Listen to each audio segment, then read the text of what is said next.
फारबिसगंज में राजद का एक दिवसीय धरना, महंगाई और बेरोजगारी पर सरकार को घेरा। फारबिसगंज प्रखंड मुख्यालय में राष्ट्रीय जनता दल के प्रदेश नेतृत्व के निर्देश पर बढ़ती महंगाई, गरीबी, बेरोजगारी, भ्रष्टाचार, बदहाल शिक्षा व्यवस्था और ध्वस्त कानून व्यवस्था के खिलाफ एक दिवसीय धरना प्रदर्शन आयोजित किया गया। कार्यक्रम की अध्यक्षता प्रखंड अध्यक्ष प्रदीप मंडल ने की, जबकि संचालन जिला अध्यक्ष व्यावसायिक प्रकोष्ठ अमित पूर्वे ने किया। धरने को संबोधित करते हुए जिला अध्यक्ष अविनाश आनंद, प्रदेश प्रधान महासचिव आयुष अग्रवाल, महानंद विभू, वाहिद अंसारी और अरुण यादव सहित अन्य नेताओं ने राज्य सरकार पर महंगाई नियंत्रित करने में विफल रहने, भ्रष्टाचार बढ़ने, पुलों के ध्वस्त होने, कानून व्यवस्था बिगड़ने और महिलाओं के खिलाफ बढ़ते अपराधों को लेकर निशाना साधा। वक्ताओं ने आरोप लगाया कि बिहार में आम जनता महंगाई और बेरोजगारी से त्रस्त है, जबकि सरकार विकास के दावों में व्यस्त है। धरना प्रदर्शन में बड़ी संख्या में राजद कार्यकर्ता एवं स्थानीय नेता उपस्थित रहे। देखिए, आज राष्ट्रीय जनता दल प्रदेश नेतृत्व के आलोक में बिहार के सभी प्रखंड मुख्यालय में आज धरना का कार्यक्रम हो रही, उसी के तहत आज फारबिसगंज में भी आज राष्ट्रीय जनता दल के साथियों की उपस्थिति में धरना प्रदर्शन है। हम लोगों की 5 बिंदु पर आज का ये धरना प्रदर्शन है। महंगाई, भ्रष्टाचार, बेरोजगारी, शिक्षा व्यवस्था और कानून व्यवस्था को लेकर के आप हर बिंदु पर यदि बात करें तो एक तथ्य आप जानेंगे कि आज जो विधि व्यवस्था है कानून का, अब एक छोटी सी आंकड़ा से समझ सकते हैं कि मात्र ये सरकार में वर्तमान जो सरकार है, ये जो अभी 2025 के चुनाव के बाद बनी है, सिर्फ उसकी आंकड़ा आप देखेंगे तो इनकी आंकड़ा लगभग 1,07,330 पहुंच गई है, जो सिर्फ हिंसक अपराध है। हिंसक अपराध सिर्फ इस सरकार में 1,07,330 पहुंच गई है, जो पिछली अवधियों की तुलना में 105% की भारी वृद्धि है। दूसरी तरफ आप देखेंगे हत्याएं, तो इस सरकार में वर्तमान में 2,787 मामले दर्ज किए गए हैं, जो राष्ट्रीय स्तर पर दूसरे स्थान पर है। तो इस प्रकार से हर बिंदु पर यदि हम बात करें तो एक लाइन में आप कह सकते हैं, आज बेरोजगारी जन्म कैसे लेती है। इसका मतलब है कि सरकार के पास रोजगार की जो पैमाना होनी चाहिए वह उपलब्ध नहीं करा पाती है।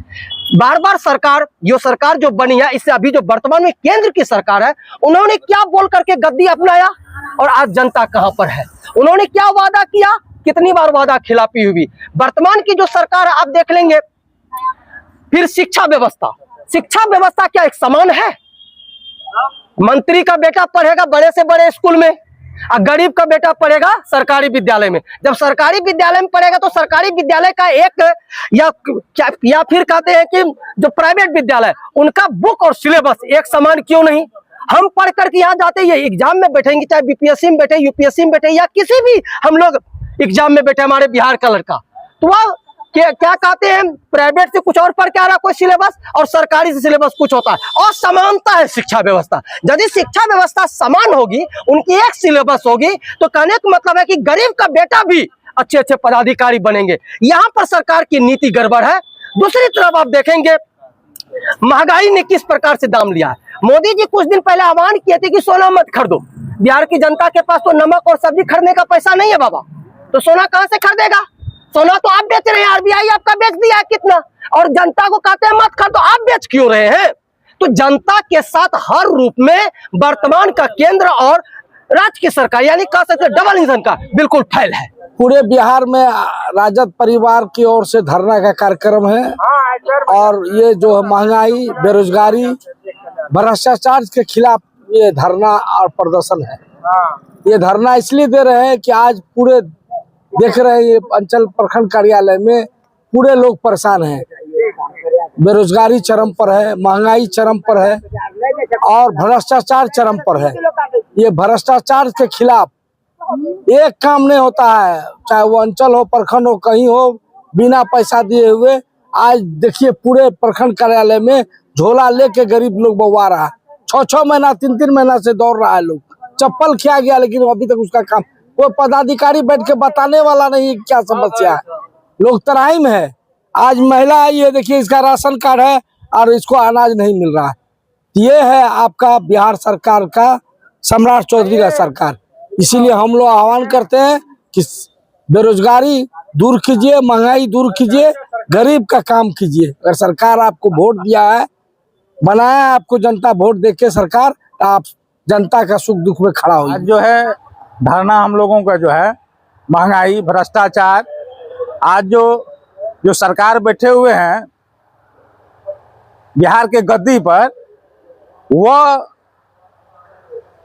प्रतिपक्ष नेता के विरोध जो अभियान चला रहे हैं कि आवास खाली करो, उनके लिए आज हम लोग धरना पर बैठे हुए हैं। आज महंगाई के चलते, आज जो सिलेंडर जो है नहीं मिल रहा है, गैस जो महंगा हो गया, उनके चलते हम लोग धरना पर बैठे हुए हैं। आज पेट्रोल जो है सेंचुरी पार कर गया, उनके लिए हम लोग बैठे हुए हैं। आज किसान की जो बदहाली है, उनके लिए हम लोग बैठे हुए हैं। जो खाद आज किसानों को नहीं मिलते हैं उचित रेट पर, बीज उचित रेट पर नहीं मिलते हैं, उनके लिए हम लोग आज धरना पर एक दिवसीय बैठे हुए हैं।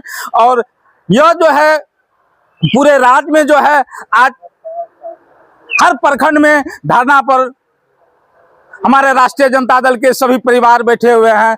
और यह आंदोलन तब तक चलते रहेंगे जब तक सरकार मान नहीं जाती है हम लोगों की बात। और किसानों की आज जो किसानों की जो क्षति हुई, उनकी पूर्ति नहीं हुई। आज जो मक्का फसल के चलते जो किसान बर्बाद हो गए, रो रो के जो है किसानों की बदहाली है। मक्का का जो रेट नहीं है, आज जो है खाद बीज जो है सब ब्लैक पर मिलते हैं, उनके लिए हम लोग आज धरना पर बैठे हुए हैं। जो है देखिए, संपूर्ण बिहार में बढ़ते अपराध, पूरे देश में बढ़ती महंगाई, भ्रष्टाचार और जो कानून व्यवस्था के सरेआम सड़कों पर धज्जियां उड़ाई जा रही है, उसके विरोध में और नाकामी सरकार के विरोध में एक दिवसीय धरना संपूर्ण बिहार में राष्ट्रीय जनता दल के शीर्ष नेतृत्व के आह्वान पर प्रखंड मुख्यालय परिसर में रखा गया है।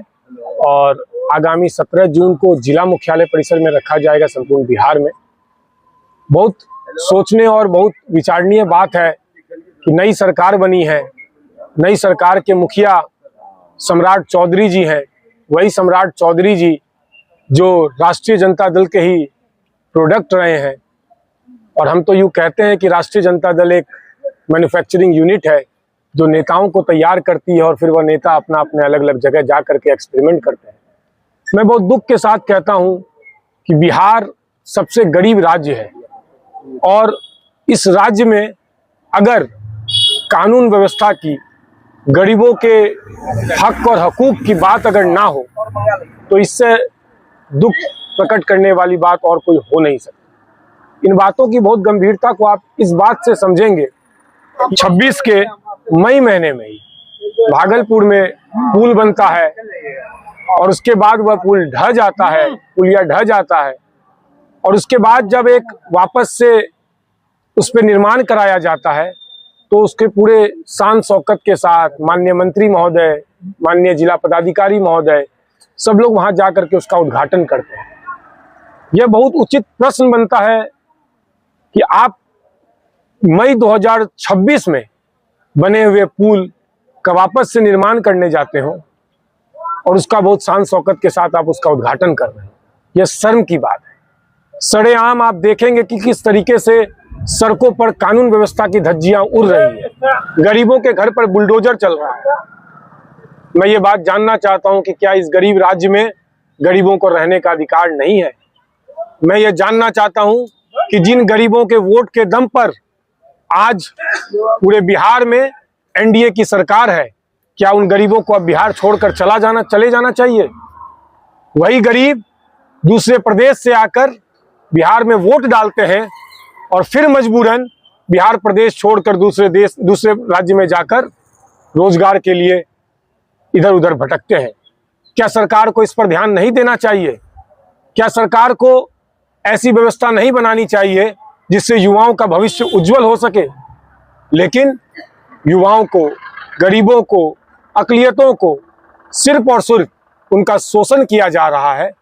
और कानून व्यवस्था के नाम पर, या फिर यूं कह लें कि शासन में जो मुखिया अब बिहार में बैठे हैं वह प्रतिशोध की राजनीति करते हैं। वह मुखिया यह नहीं देखना चाहते कि किस क्षेत्र में, किस पंचायत में किस तरीके के लोग किस समस्या से गुजर रहे हैं। बगल में प्रखंड मुख्यालय फारबिसगंज है, अंचल कार्यालय फारबिसगंज है। आप अभी चले जाएंगे यहां से अंदर तो आपको पता लगेगा कि किस तरीके से लोग दर दर भटक रहे हैं। आप चले जाइए जिला मुख्यालय, आप चले जाइए पूर्णिया कमिश्नरी, आपको नजर आएगा कि लोग दर दर भटक रहे हैं अपनी शिकायतों का निवारण के लिए, लेकिन उनके शिकायतों का निवारण नहीं हो रहा। बहुत दुख के साथ कह रहा हूं, आज एक दिवसीय धरना राष्ट्रीय जनता दल परिवार के द्वारा रखा गया है और हम लोग चरणबद्ध तरीके से, लोकतांत्रिक तरीके से अपने माननीय नेता श्री तेजस्वी प्रसाद यादव जी के बताए गए मार्गों पर चलकर जनता के हक और हकूक की लड़ाई लड़ेंगे। सड़क से लेकर सदन तक हमारी पार्टी लड़ाई लड़ेगी और जब तक न्याय मिल नहीं जाता, जब तक अकलियतों की, गरीबों की, मजलूमों की आवाज को एक रास्ता नहीं दिख जाता, तब तक हम लोगों का लड़ाई संघर्ष जारी रहेगा।